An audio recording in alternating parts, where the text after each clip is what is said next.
नमस्कार रमा स्टाइल किचेने सबाइके अनेक अनेक स्वागत। आमार आजकेर रेसिपि हलो राजस्थानी स्टाइले बेसन गाट्टार रेसिपि मशलादार बेसन गाट्टा। तो एखाने बेसन गाट्टा बानानोर जोन्नो आमी नियेछि एक बाटी परिमाणे बेसन और एखाने नियेछि गोटा धने गोटा जिरे गोटा मौरी और दिच्छी एकटू गोलमरिचेर गुঁড়ো और जे गुঁড়ো मशलागुलो लागबे जिरे गुঁড়ো धने गुঁড়ো और हलुद गुঁড়ো काश्मीरी लंकार गुঁড়ো और झालबाला लंकार गुঁড়ো लवण और दिच्छी आदा पेঁয়াজ रसुनेर पेस्ट सामान्य एकटू परिमाणे।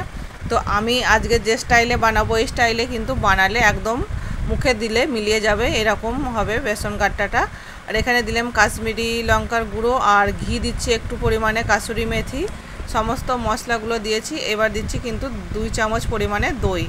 तो এইভাবে যদি বানানো হয় তাহলে কিন্তু এখানে অনেকে বেসন গাট্টাতে সোডার ব্যবহার করে মিঠা সোডা বা খাওয়া সোডার ব্যবহার করে এই সমস্ত কিছু কিন্তু আমি এখানে ব্যবহার করব না। এবারে আমি দিয়ে দিলাম পরিমাণ মতো তেল। তেলের ময়নটা দিয়ে আমি বেসনটাকে যেরকম আমরা আটা বা ময়দা মাখি সেইভাবে করে ভালোভাবে আমি একটু ডলে ডলে এটাকে মেখে নেব। পুরো ভিডিওটা তোমরা শুরু থেকে শেষ অবধি দেখবে তাহলে কিন্তু রেসিপিটা ভালোভাবে বানাতে সুবিধা হবে।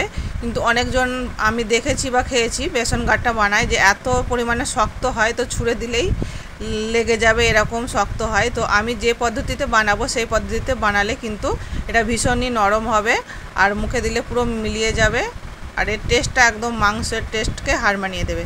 তো দেখো এখানে আমি কিন্তু একটু একটু করে জল দিচ্ছি আর এটা মাখছি। একবারে বেশি পরিমাণ জল দিলে এটা নরম হয়ে যাবে আর এটা তখন ঠিকমতো মাখা যাবে না, অসুবিধা হবে। তো বেশি যদি নরম হয়ে যায় তাহলে এই পরিস্থিতিতে একটু কিছুক্ষণের জন্য ছেড়ে রাখতে হবে, তাহলে এটা ঠিকমতো ব্যালেন্স হয়ে যাবে। একটু একটু করে জল দিয়ে আমি এটা মেখে নিচ্ছি। এবারে আমি এখানে নিয়েছি হাতে একটু পরিমাণে তেল দিয়ে আরেকটু আমি এই বেসনে যে মেখে রেখেছি লেচিটাকে আমি লেচি কেটে নেবো আর একটু ভালোভাবে ডলে নিয়ে ছোট ছোট যে লুচি হয় লুচির আকারে আমি এখানে লেচি বানিয়ে নিয়েছি। তারপরে এটা লম্বা লম্বা করে একটু পাকিয়ে নিচ্ছি। তো যে যেরকমভাবে পছন্দ করো সেই হিসাবে ছোট বড় সাইজের বানিয়ে নেবে। তো এখানে আমি সবগুলো এরকমভাবে লম্বা লম্বা করে বানিয়ে নিচ্ছি। আর এই কড়া বসিয়ে দিয়েছি, কড়াইতে আমি দিয়ে দিচ্ছি এখানে আধা লিটারের বেশি আমি জল দেব। তো জলটা দেখো এখানে কিন্তু গরম হয়ে গেছে, ফুটতে শুরু করেছে। একদম ফুটন্ত জলের ভেতরে কিন্তু এই যে আমি বেসনের কী বলে যে আমি এটা পাকিয়ে রেখেছিলাম এগুলো এবার দিয়ে দেবো। তো দেখো এগুলো কিন্তু ফুটতেও শুরু করেছে। তো মাঝে মাঝে একবার করে কিন্তু এগুলো একটু উল্টে পাল্টে একটু নাড়িয়ে দেব, এটা ভালোভাবে সিদ্ধ হতে দেবো। আর এর জলটাও কিন্তু আস্তে আস্তে অনেকটা কম হয়ে যাবে। দেখো এটা কিন্তু অনেকটা সিদ্ধ হয়ে গেছে আর এর উপরে কিন্তু অনেক বাবলস এসে গেছে, এটা ফুটো ফুটো টাইপের যে ফুলে উঠেছে উপরটা। এটা এর কারণ এর মতলব হলো এটা সিদ্ধ হয়ে গেছে। এই পরিমাণে এটাকে কিন্তু এবারে এটা নামিয়ে নিতে হবে। জলটা অনেকটা কম হয়ে গেছে, জলটা আমরা কিন্তু ফেলবো না, জলটা আমরা রান্নার কাজে ব্যবহার করব। তো এবারে তুলে নিয়ে এটাকে কিছুক্ষণের জন্য একটু ঠান্ডা হতে দেব। তো এই জলটা এবার আমরা ঢেলে রেখে দেব। তো এগুলো কিন্তু ঠান্ডা হয়ে গেছে। এবার আমি এগুলোকে পিস পিস করে এটা কেটে নেব। কেউ বড় সাইজেরও কাটতে পারো, আমি এখানে ছোট ছোট সাইজেরই কাটছি। তো সবগুলো কিন্তু আমার কাটা হয়ে গেছে। এবার আমি কড়াইতে এগুলো তেল দিয়ে দিলাম। এবার তেলটা গরম হলে এগুলোকে আমি ফ্রাই করে নেব। এটা একটু মশলাদার খেতে হয় কিন্তু খেতে বেশ ভালো লাগে। এটা রুটি পরোটা নান যে কোনো জিনিসের সঙ্গে কিন্তু এটা ভালো লাগে। তো এগুলো আমার লাল লাল করে ভাজা হয়ে গেছে। এটা কিন্তু এইভাবে ভাজা খেতেও বেশ ভালো লাগে। তো এবার আমি এটাকে তুলে নিচ্ছি। ভিডিওটা একটু লম্বা হতে পারে কিন্তু ভিডিওটা কিন্তু শুরু থেকে তোমরা অবশ্যই দেখো। তো ওটা ভাজা হয়ে গেছে। এবার আমি আবারও কড়াইতে দিয়ে দিলাম তেল। এবার তেলের মধ্যে দিয়ে দিচ্ছি গোটা জিরে তেজপাতা 2টো কাঁচা লঙ্কা চেরা আর একটু সামান্য পরিমাণে পেঁয়াজ কুচি।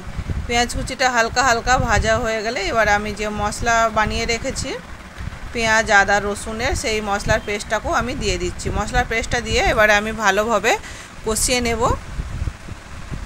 মশলার পেস্টটা আমার মোটামুটি কষানো হয়ে গেছে। আর আমি এদিকে বানিয়ে রেখেছিলাম টমেটো পিউরিটাকেও দিয়ে দিলাম। আমি এখানে 2টো টমেটো দিয়ে আমি টমেটো পিউরিটা বানিয়ে রেখেছিলাম। এদিকে আমি নিয়ে নিয়েছি 2 চামচ পরিমাণে দই আর এখানে নিলাম ধনে গুঁড়ো জিরে গুঁড়ো কাশ্মীরি লঙ্কার গুঁড়ো ঝাল লঙ্কার গুঁড়ো আর একটু গোলমরিচের গুঁড়ো কাসুরি মেথি পাউডার বা কাসুরি মেথি।